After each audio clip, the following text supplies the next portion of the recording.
What's going on, guys? It's Pixelated, and it's that time of the week again. The time of the week where we look at the sneaker releases of the week, see what's hype, see what's dead, and we dig even deeper to look into the sneaker industry's latest secrets. We look into the sneaker leaks of the week, letting us know what may happen in the foreseeable or unforeseeable future, what may not happen, and what we can expect from the sneaker industry in general. As always, the sneaker insiders do not disappoint and they bring in the juice, so we're gonna take a look at the sneaker leaks first. But before we do that, feel free to like the video at any point if you enjoy it. Make sure to hit the subscribe button for more videos, it helps the channel out a lot, and make sure to hit the noti bell so you join Noti Gang and so you don't miss out on future videos. Alright, let's get into the leaks. First and foremost, we've got something I was not expecting to see. We're starting a sneaker leaks video with an apparel leak. We're potentially looking at Off-White and Jordan Brand's first standalone apparel collection. And I gotta say, Off-White hasn't fully been hitting the mark recently on their sneaker releases and collabs, but they definitely did this one justice. That's not to say what we've seen so far is some groundbreaking stuff, but it's unquestionably got a clean aesthetic with a bold design language, such as the Jordan Wings logo combined with the Off-White Crossroads logo, and instead of the Air Jordan text, we have the Off-White text on the wings, all mixed in with a very clean cream white palette. The tee with the graphic illustrations of multiple drawings of Jordans is very clean too. I'm sure there's more to this release that hasn't seen the light of day yet, but from what I've seen so far, this is gonna be hype.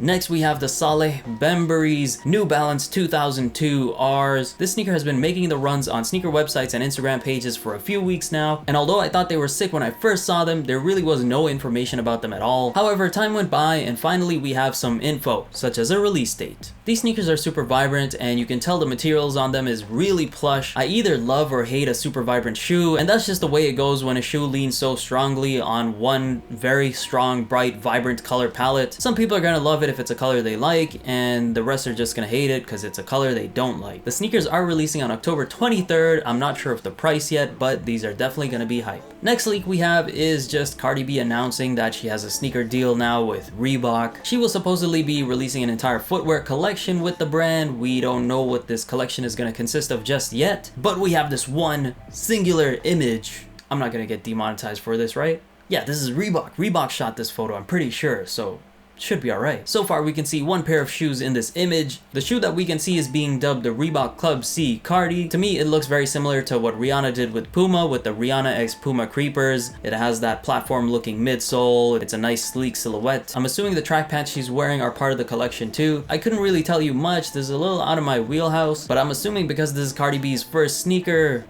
nah, it'll probably still be dead, right? I mean, they'll sell out for sure, but will they resell afterwards? And how does she do anything with those nails? Honestly, it's still up in the air for me. These sneakers are releasing on November 13th. They will probably sell out. They might not go for much in the aftermarket, so you might be alright, but if you want them, just stay on top of it anyway. Next up in leak news, we have the Travis Air Jordan 1 High Reverse. We did it, guys. We caught Travis lacking and rocking his unreleased sneakers out in public. He definitely wasn't prepared for that, was he? High five. Wait, you're saying he did that on purpose to build hype?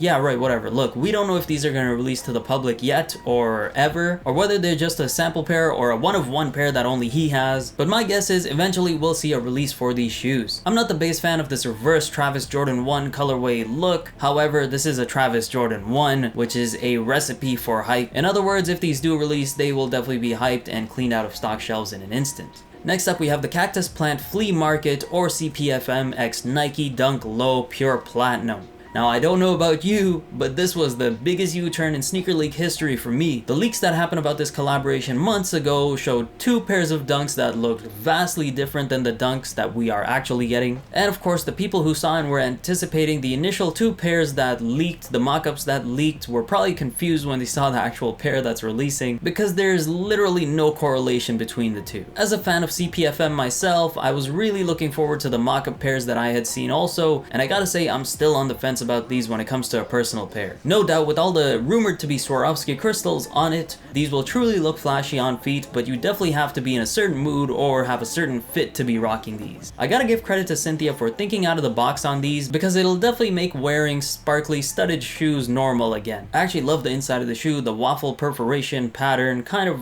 feels like a nod to CPFM's signature puff prints on their clothing. At least that's what it seems like to me. I could be completely off base with that one. It doesn't matter what I think though, just because these are CPFM, they're something different. They're releasing on holiday 2020 and they're definitely going to be hype. That's all we have for the leaks. Now let's get on to the releases. First sneaker we have on this list is the Air Jordan 1 High in the Lucky Green colorway. The sneaker is releasing in women's sizing, so Bigfoot men out there, you can definitely sit this one out. Now guys, this is a Jordan 1, so we already know this is going to be hype already, but this colorway, this particular colorway, the Lucky Green colorway, is inspired by Michael Jordan's incredible achievement of scoring 63 points on the Celtics in 1986. How he did it is still a mystery to many. This sneaker is releasing on October 14th, which is today, and with the combination of the history and the striking colorway, this sneaker is definitely going to be hype. Next up, we have another Tyler the Creator Converse collaboration with the Golf LaFleur x Converse Giannos. Now these respective groups have collaboratively released Giannos in the past to much fanfare. This time around though, I don't find these colorways to be particularly striking. They do look great, but I don't think they're gonna sell out. If you want them, they should be easy to get. The Converse x Golf LaFleur Giannos are releasing on October 15th for $128 US. They should be dead and should be easy to get. Now this next one sort of threw me for a surprise. I didn't know these were releasing this week at all, but that just might be my fault. Either way, the Supreme X Nike Air Max Plus is releasing in multiple colorways. This is going to be one of Nike and Supreme's collaborations this season. I gotta say, I'm pretty iffy on Nike and Supreme collaborations, save for a handful. Out of the 3-pack, the only one that catches my eye is the green pair, and what's really sick about these shoes is that if you look at the lines on the sides, they actually spell out Supreme. It is a detail that many that are not in the know will miss, but the ones who are in the know will appreciate. Once again, regardless of what I say though, these sneakers are releasing on Thursday, October 15th, and they are definitely hype and will sell out. Okay, look. I'll be the first one to say I'm a huge gamer. I love watching certain streamers when I get the time. I'm into the whole gaming and game streaming situation. I appreciate Ninja for what he's been able to do with Fortnite, and I even like the Adidas Night Jogger as a shoe. The orange one in this collection is kind of nice. It kind of gives off a bootleg Adidas x DBZ Goku vibe. However, the collaboration in general is just not that good. I'm not blown away by it. The black pair just ain't it. I mean, neither is the orange pair if we're being honest. Considering Ninja's large following, these might sell out, but at the end of the day, these sneakers aren't that great. They will be releasing October 14th, which is today, for $140 US, and in my opinion, they will be dead. Next, we have the Nike Air Raid re-releasing in the black and gray colorway. This is the sneaker that the Nike X Fear of God Raid was quite literally inspired from. Of course, in my opinion, the Fear of God Raids are miles better than these. These are still great shoes for their time, and I'm glad Jerry Lorenzo of Fear of God was inspired by them. But I personally think this retro with the original construction just didn't age well. These are releasing on October 15th for $140 US, and I'm gonna go ahead and say they're dead. Speaking of dead, the next release we have is the Nike Dia de Muertos collection. Now, I'm not sure if this collection is definitely releasing this week. I've looked up on certain sites and they've said that it's releasing this week, but I don't have a definitive confirmation. So if it ends up releasing, now you know, but if it ends up not releasing, that's just one less thing you guys have to worry about. Don't even stress. This collection includes a pair of Air Max 90s, Daybreak Type, Blazer mids, and a pair of Jordan 1 mids. I haven't been following this collection in particular. The shoes do look nice, but save for the Jordan 1 mids, these probably aren't gonna have much hype to them. The Jordan 1 mids may have about like $20 above retail potential, but that's about it. Ultimately, these sneakers are releasing on October 15th and are gonna be dead, just like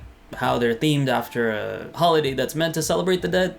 Kind of makes sense, right? Next up, we have the Nike Kobe 5 Pro Tro 5 rings. I gotta say, I'm not a big fan of these shoes, but at the same time, I'm not usually a fan of Kobe shoes. There are very few Kobe's that I've loved, and this definitely doesn't make that exclusive list. I know Kobe fans will love this shoe. It's got the 5 rings theme to it. The Lakers just won the 2020 NBA championships amidst the global pandemic, so this shoe is going to be remembered very fondly, or not very fondly, depending on what side of the coin you're on, to have released alongside that win. As with most Kobe releases in recent times, these are going to sell out, unfortunately, for other reasons as well, but if you're looking for a pair, I hope you get yours. The Nike Kobe 5 Pro Tro 5 rings is releasing on October 15th and is probably going to sell out, so I'm going to go ahead and say they're hype. Next, Nike has brought this colorway back just in time for the fall season. They're re-releasing a Code.jp style from way back in 2001. We have the Nike Air Force 1 lows in the wheat and mocha colorway. Now, I've normally not been a fan of the Air Force 1s. It's one of those shoes where I only like a select few colorways and styles, but considering you can never go wrong with wheat and the unique design design cues on this particular pair of wheat Air Force Ones. Like the mocha outline with many other features, this shoe is not going to sit on shelves. We have to end this list off with a banger. We are looking at the very familiar yet still very difficult to get your hands on collab. We have the Union X Jordan sneakers re-releasing globally. This time we only have the Union X Jordan 4s in the Off Noir colorway, not the Guava Ice colorway, and on a smaller scale we have the Union X Jordan Zoom 92s and the Delta Mids. Chris Gibbs did an amazing job on the Jordan 4s with the rework of the construction. I haven't got to see the other two pairs in person yet, but I'm sure they did a great job on those as well. If you want to get a more in-depth look about this collab, make sure to check out my review of the Union X Jordan 4s in the Guava Ice colorway. Regardless, it's safe to say these sneakers are releasing on October 16th and they are hands down gonna be hype. That ends off the sneaker releases for this week. What are you looking forward to? There are always more sneakers that are releasing than what I cover in this video, so if there's anything I didn't mention that you're looking forward to,